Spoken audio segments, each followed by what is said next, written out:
Beyond the ഹെഡ്ലൈൻസിലേക്ക് വീണ്ടും സ്വാഗതം. ജനങ്ങളുടെ ജീവനും സ്വത്തിനും കാവൽ നിൽക്കേണ്ട സർക്കാരിന് നേതൃത്വം നൽകുന്ന പാർട്ടിയുടെ പ്രവർത്തകർ തന്നെ 2 ജീവനുകൾ കവർന്നെടുത്തതിനാണ് കേരള സമൂഹം ഈ ആഴ്ച സാക്ഷ്യം വഹിച്ചത്.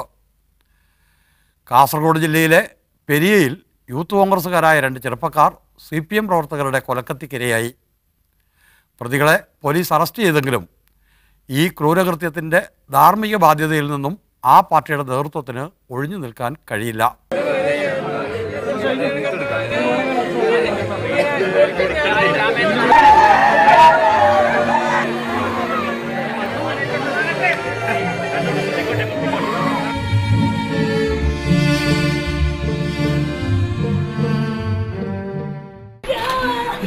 ഈ കണ്ണീർ കേരളം വീണ്ടും കാണുകയാണ്. ക്രൂരമായ രാഷ്ട്രീയ കൊലപാതകങ്ങളിൽ അനാഥരാകുന്ന കുടുംബങ്ങളുടെ കണ്ണീർ കാഴ്ച. രാഷ്ട്രീയക്കാർ ഈ കാഴ്ചകളിൽ നിന്ന് ഒന്നും പഠിക്കുന്നില്ല എന്നാണ് ഈ ദൃശ്യങ്ങൾ സൂചിപ്പിക്കുന്നത്. ഇക്കുറി ഇല്ലാതായത് കോൺഗ്രസിന്റെ 2 യുവപ്രവർത്തകരാണ്. ഇല്ലാതാക്കിയത് CPMകാരും.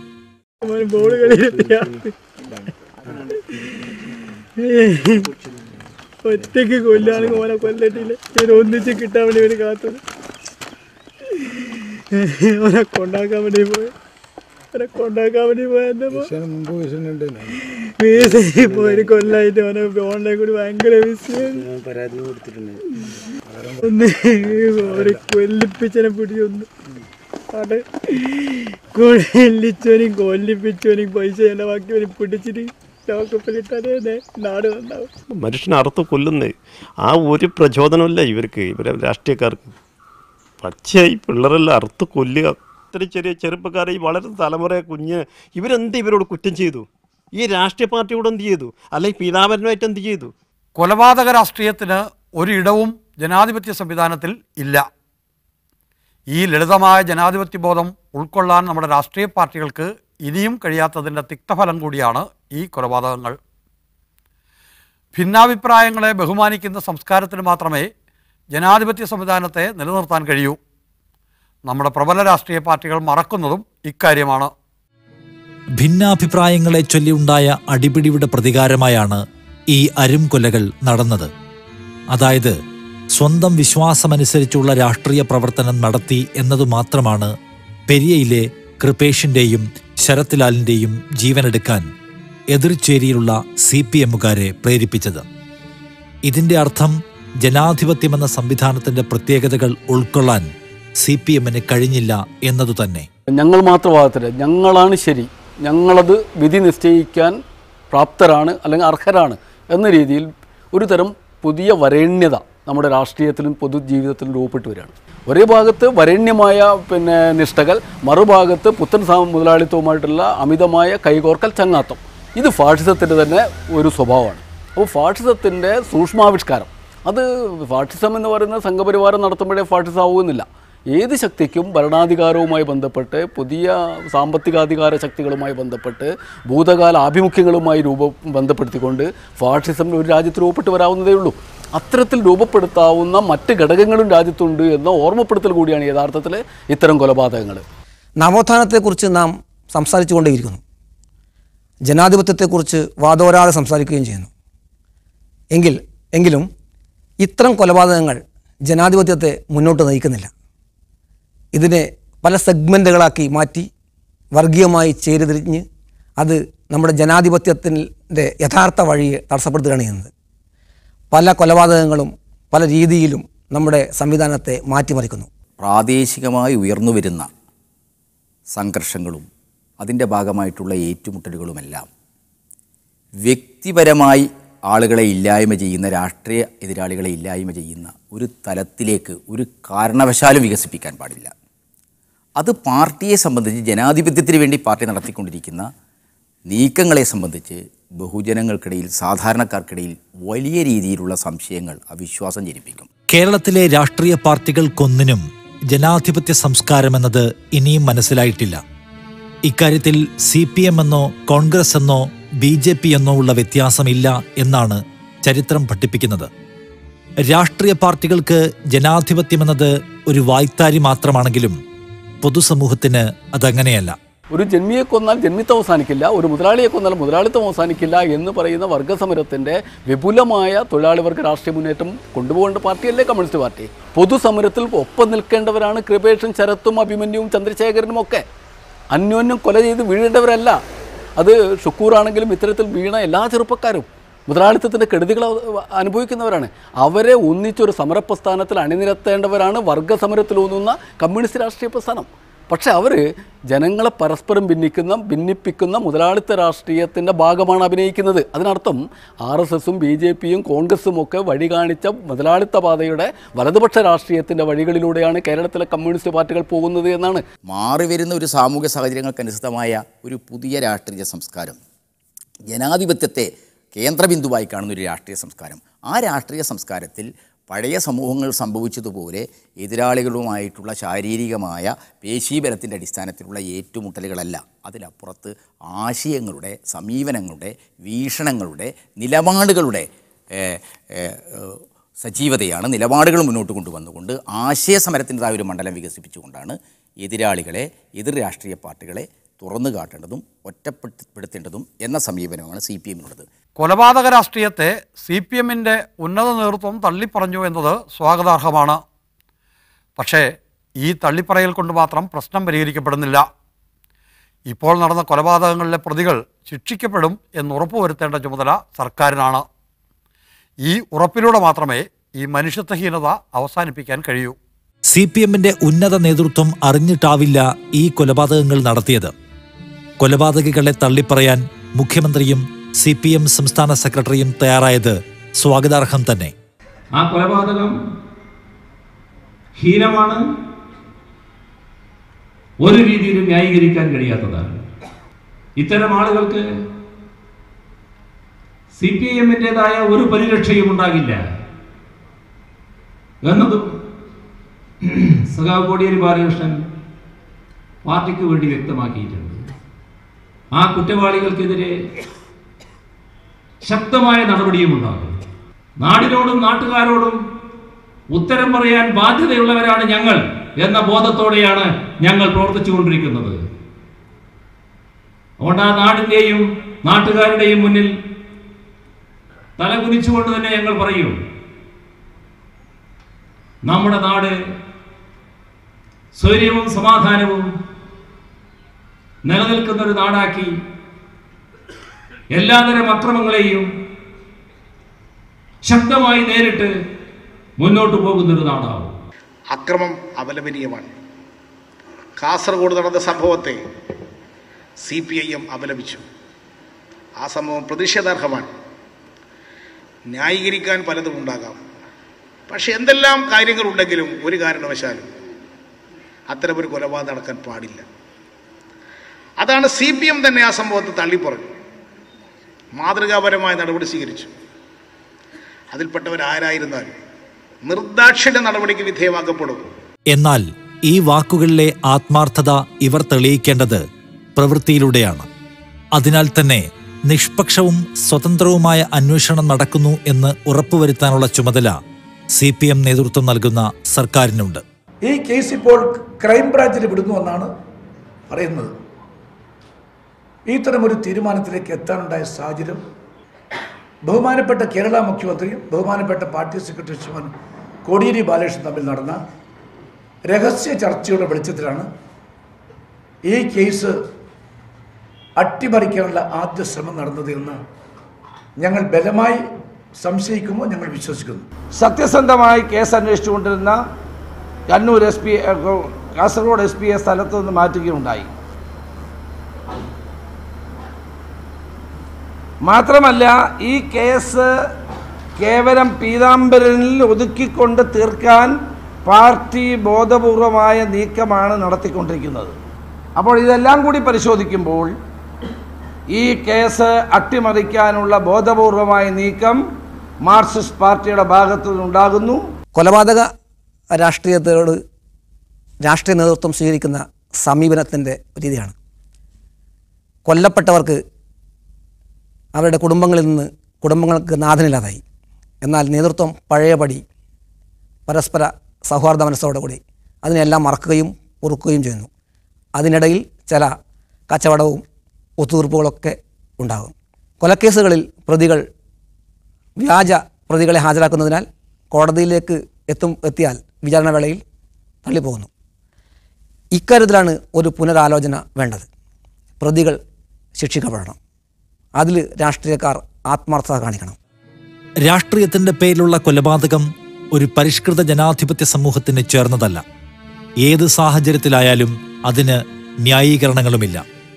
കൊലപാതക രാഷ്ട്രീയം എന്ന് പറയുന്ന ഒരു പ്രവണത, രാഷ്ട്രീയത്തിൻ്റെ പേരിൽ എതിരാളികളെ ശാരീരികമായി ഇല്ലായ്മ ചെയ്യുന്ന ഒരു പ്രവണത, അത്തരമൊരു രാഷ്ട്രീയ സംസ്കാരം അവസാനിപ്പിക്കണം.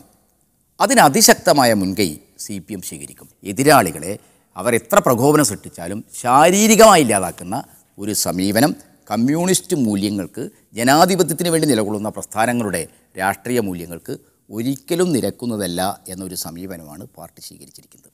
രാഷ്ട്രീയം ഒരു പ്രയോഗം മാത്രമല്ല, അതിനൊരു സിദ്ധാന്തമുണ്ട്, അതിനൊരു ദർശനമുണ്ട്. ആ ദർശനങ്ങളെ കൈവിട്ടു പോകുന്നു നമ്മുടെ നാട്ടിലെ രാഷ്ട്രീയ പ്രസ്ഥാനങ്ങൾ എന്നതാണ് പ്രശ്നം. നമ്മുടെ രാഷ്ട്രീയ പ്രസ്ഥാനങ്ങൾക്ക് അതിന് രൂപപ്പെടുത്തിയ, അതിന് വഴി കാണിച്ച ദർശനങ്ങളിലേക്ക് തിരിച്ചു വരാൻ പറ്റിയില്ലെങ്കിൽ കൊലപാതകങ്ങൾ അവസാനിപ്പിക്കാൻ കഴിയില്ല. കൊലപാതകങ്ങൾ എന്ന് പറയുന്നത്, അത് ആസൂത്രണം ചെയ്യുന്ന മനസ്സ് എന്ന് പറയുന്നത് ഈ മുതലാളിത്ത വ്യവസ്ഥയുടെ ജീർണമായ സാഹചര്യത്തിൽ രൂപപ്പെടുന്നതാണ്. അത് രൂപപ്പെടുന്നത് കൃത്യമായ ലക്ഷ്യപൂർണ്ണമായ ഒരു പ്രവർത്തനമില്ലാത്തതുകൊണ്ടാണ്, ലക്ഷ്യമായ ആദർശമില്ലാത്തതുകൊണ്ടാണ്, പ്രത്യയശാസ്ത്രമില്ലാത്തതുകൊണ്ടാണ്. അതിലേക്ക് തിരിച്ചു വരാതെ നമുക്ക് ഈ കൊലപാതകങ്ങൾ അവസാനിപ്പിക്കാൻ സാധ്യമല്ല എന്ന് കമ്മ്യൂണിസ്റ്റ് പാർട്ടികൾക്കെങ്കിലും ബോധ്യം വേണം. അതിപ്രധാനമായ ഒരു രാഷ്ട്രീയ സന്ദർഭത്തിലൂടെയാണ് നാട് കടന്നു പോകുന്നത്. നമ്മുടെ ജനാധിപത്യത്തിന്റെ നിലനിൽപ്പ് തന്നെ ചോദ്യം ചെയ്യപ്പെടുന്ന കാലമാണിത്. ഈ സന്ദർഭത്തിന്റെ രാഷ്ട്രീയ പ്രാധാന്യം മനസ്സിലാക്കാൻ കഴിയാത്ത അണികൾ ഓരോ രാഷ്ട്രീയ പ്രസ്ഥാനത്തിന്റെയും അകത്ത് സ്ഥാപിച്ചിരിക്കുന്ന ടൈം ബോംബുകളാണെന്ന് നേതൃത്വം തിരിച്ചറിയേണ്ട സന്ദർഭമാണിത്. ആ തിരിച്ചറിവാണ് സാമാന്യ ജനങ്ങൾ പ്രതീക്ഷിക്കുന്നത്.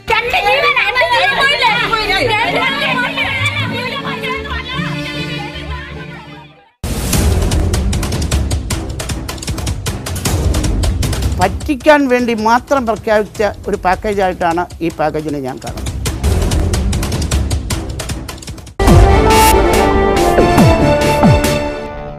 പ്രളയക്കെടുതിയിൽ തകർന്ന ഇടുക്കി ജില്ലയെ രക്ഷിച്ചെടുക്കാൻ സംസ്ഥാന സർക്കാർ 5000 കോടി രൂപയുടെ പാക്കേജ് പ്രഖ്യാപിച്ചിരിക്കുന്നു. ഇതിൽ 1500 കോടിയുടെ പദ്ധതികൾ ഈ വർഷം തന്നെ നടപ്പിലാക്കുമെന്നും പ്രഖ്യാപനത്തിലുണ്ട്. എന്നാൽ പ്രളയ പശ്ചാത്തലത്തിൽ ഈ വികസന പദ്ധതിയുടെ സമീപന രേഖ എന്തായിരിക്കും എന്ന് ഇനിയും വ്യക്തമല്ല.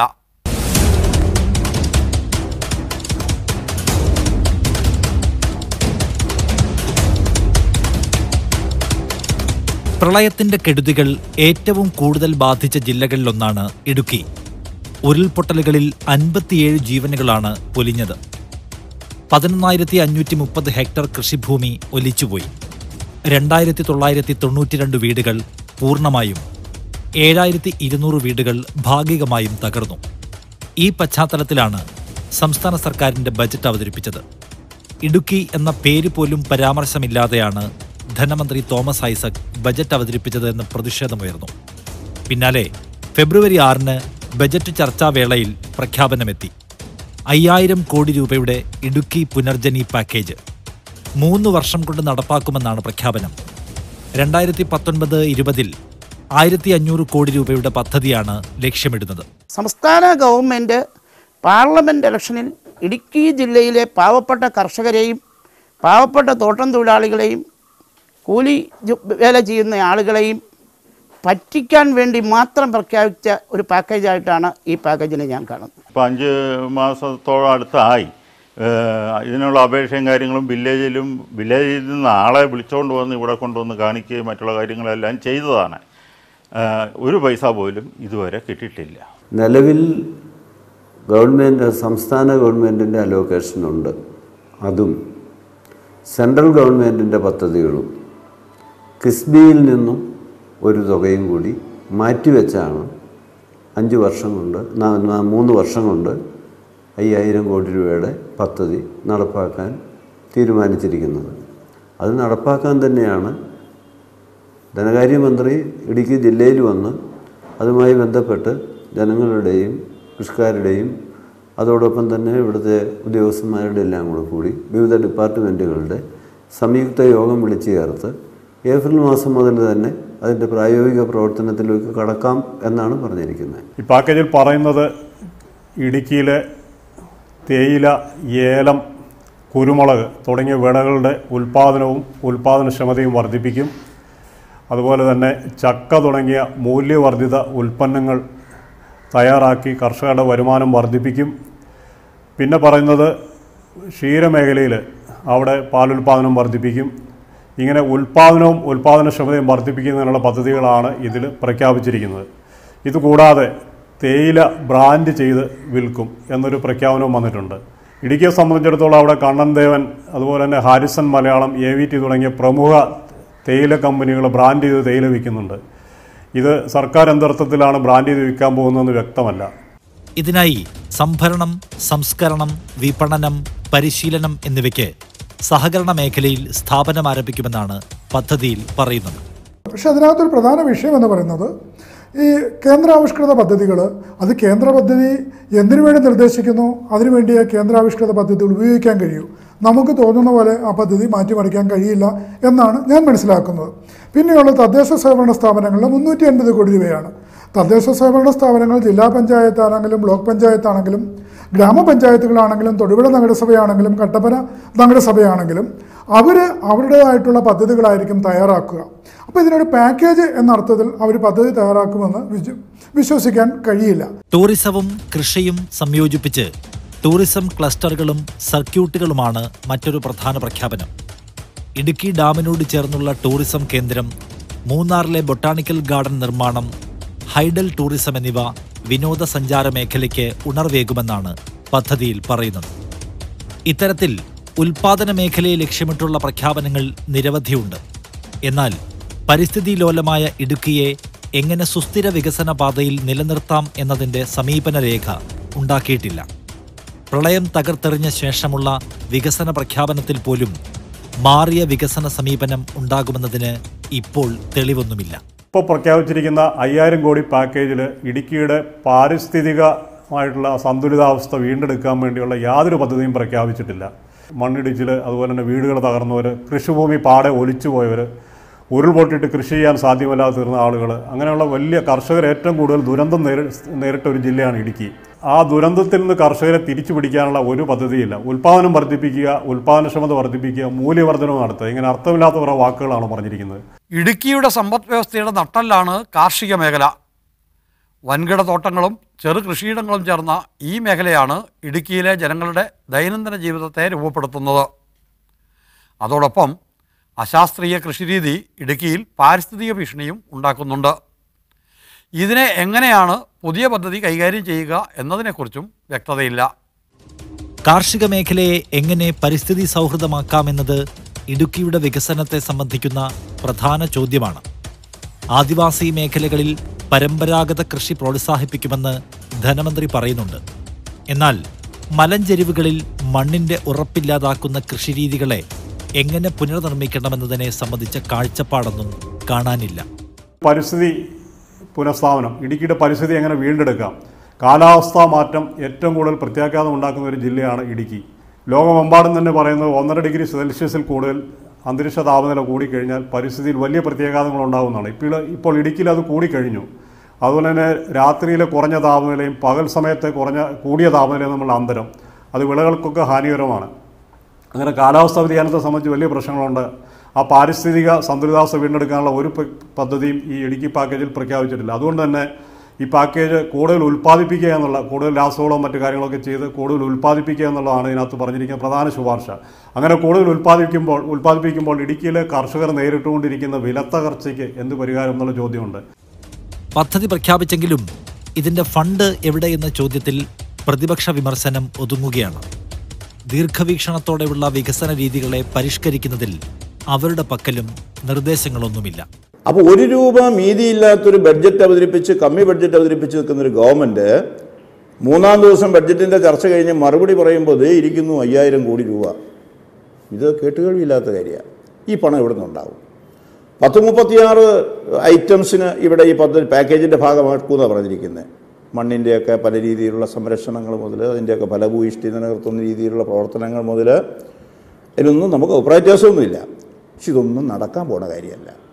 നടത്തണമെന്നുള്ള ആഗ്രഹത്തോടെയല്ല ഇവരിതൊന്നും പറഞ്ഞിട്ടുള്ളത്. ഇപ്പം തന്നെ 40,000 കോടി രൂപയുടെ AS കൊടുത്തിട്ടുണ്ട്. അതിൽ തന്നെ ഇപ്പോൾ ഏതാണ്ടൊരു 20,000-ഓളം കോടി രൂപയുടെ ടെൻഡറായിട്ടുണ്ട്. 9,000-ലധികം കോടി രൂപയുടെ വർക്കുകൾ സ്റ്റാർട്ട് ചെയ്ത് കഴിഞ്ഞിട്ടുണ്ട്.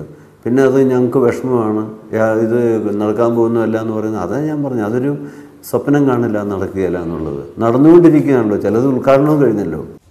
പ്രളയം ആകെ തകർത്ത ഇടുക്കിയെ സമൃദ്ധിയുടെ നാടാക്കി മാറ്റാനുള്ള പ്രഖ്യാപനങ്ങൾ സ്വാഗതാർഹം തന്നെയാണ്.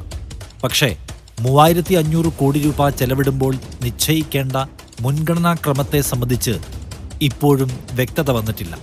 ഇടുക്കിക്ക് എന്തു വേണമെന്നത് സംബന്ധിച്ചുള്ള വിദഗ്ധാഭിപ്രായങ്ങൾ ക്രോഡീകരിച്ചുണ്ടാക്കുന്ന സമഗ്ര പദ്ധതി രേഖയാണ് ആദ്യമുണ്ടാവേണ്ടത്.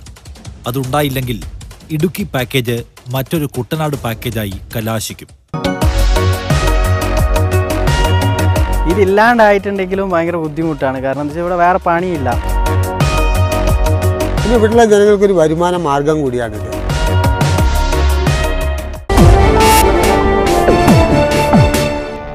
വയനാട്ടിലെ കാരാപ്പുഴ ഡാമിൽ നിന്നും മീൻ പിടിച്ച് ഉപജീവനം നടത്തി വന്നിരുന്ന ഒരു സമൂഹത്തിൻ്റെ ജീവിത ചിത്രങ്ങളാണ് ഇനി.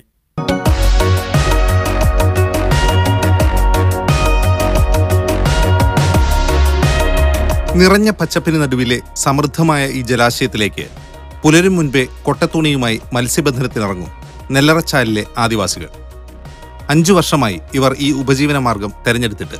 2002 ആരംഭിച്ച കാരാപ്പുഴ റിസർവോയർ പട്ടികവർഗ ഫിഷറീസ് സഹകരണ സംഘമാണ് നെല്ലറച്ചാലിലെ ആദിവാസികൾക്ക് മീൻപിടുത്തത്തിലൂടെ വരുമാനം നേടാൻ അവസരം ഒരുക്കിയത്. സംഘത്തിലെ അംഗങ്ങളായ 89 പേർക്ക് മാത്രമാണ് ഇപ്പോൾ ഇവിടെ മീൻ പിടിക്കാൻ അനുമതിയുള്ളത്. പിന്നെ ഇവിടെയുള്ള ജനങ്ങൾക്കൊരു വരുമാന മാർഗം കൂടിയാണിത്. സൊസൈറ്റിയിൽ 89 മെമ്പർമാരുണ്ട്. അവരെല്ലാവരും പോകുന്നില്ല എന്നുള്ളൂ. എന്നാലും ഏകദേശം പകുതി പേരെങ്കിലും ഈ മത്സ്യബന്ധനം കൊണ്ട് ഉപജീവന മാർഗം കഴിയുന്നത്. നേരത്തേക്ക് എന്ന് വെച്ചാൽ 50 കിലോ മീൻ ശരാശരി എന്നും വരുന്നുണ്ടായിരുന്നു. ഇപ്പം മഴ വെയിൽ ചൂടായതുകൊണ്ട് ഇപ്പോൾ ഒരു 10-35 കിലോ മാക്സിമം വരുന്നുണ്ട് ദിവസവും. അപ്പോൾ കൊണ്ടുപോകാനുള്ള ആളുകൾ പുറത്തുനിന്ന് വരുന്നത്, അല്ലെങ്കിൽ മാർക്കറ്റുകൾക്കാണ് ഇത് കൊടുത്തയക്കുന്നത്. ഈ പിന്നെ വർഷങ്ങളിൽ ആകെ എത്രയാണ് 3 തോണി കൊടുത്തിട്ടുണ്ട് സൊസൈറ്റി. 3 തോണി കൊടുത്തിട്ടുണ്ട്. അപ്പോൾ അതിനുള്ള ബഡ്ജറ്റ് പിന്നെ വന്നപ്പോൾ കൊടുത്തു. ഇനിയിപ്പോൾ അതിൻ്റെ മുന്നേ പിന്നെ 10 തോണിയേറ്റ് സിപ്പിയ ഞങ്ങൾക്ക് തന്നിട്ടുണ്ട്. പിന്നെ അതിൻ്റെ മുന്നേ ഇതേപോലെ തന്നെയാണ് സിപ്പിയക്കാർ തന്നെയാണ് ഇപ്പം ഞങ്ങൾക്ക് കണ്ടമാനം ആനുകൂല്യങ്ങൾ തന്നിരിക്കുന്നത്. അതായത് ജാക്കറ്റ്, കൊട്ടത്തോണി, പിന്നെ ഐസ് ബോക്സ്, പിന്നെ അവർ നമുക്ക് പിന്നെ ഒരുപാട് കാര്യങ്ങൾ നമുക്ക് സഹായം ചെയ്തു തന്നിട്ടുണ്ട്. മീൻപിടുത്തം പരിചയമില്ലാതിരുന്ന 3 ആദിവാസി ഗോത്രങ്ങളാണ് നെല്ലറച്ചാലിലെ ഫിഷറീസ് സഹകരണ സംഘത്തിന് കീഴിൽ ഇപ്പോൾ മത്സ്യബന്ധനം പരിശീലിച്ച് ഉപജീവന മാർഗമായി എടുക്കുന്നത്.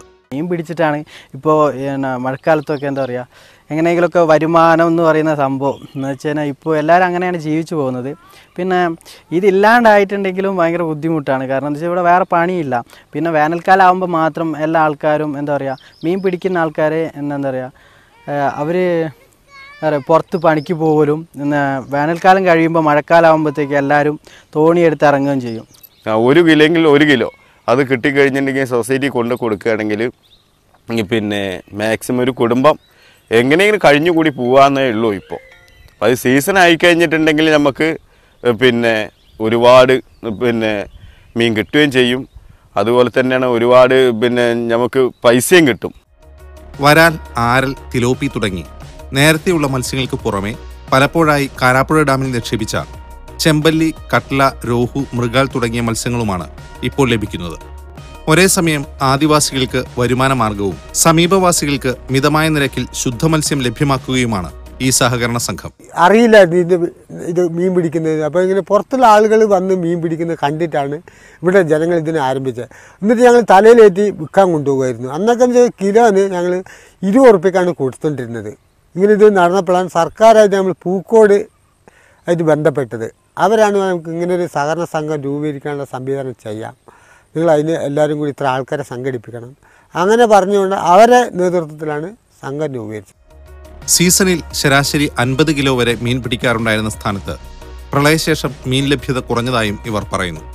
ഗോത്രജനതയുടെ കൂട്ടായ്മയുടെ വിജയകഥയാണ് നെല്ലാർച്ചാലിലെ മീൻപിടുത്തക്കാരായ ആദിവാസികൾ നമുക്ക് പറഞ്ഞു തരുന്നത്. ഈ ലകം ബിയോണ്ട് ദ ഹെഡ്ലൈൻസ് ഇവിടെ അവസാനിക്കുന്നു. വീണ്ടും അടുത്ത ആഴ്ച ഇതേ ദിവസം ഇതേ സമയം മീഡിയ 1-ൽ. നന്ദി, നമസ്കാരം.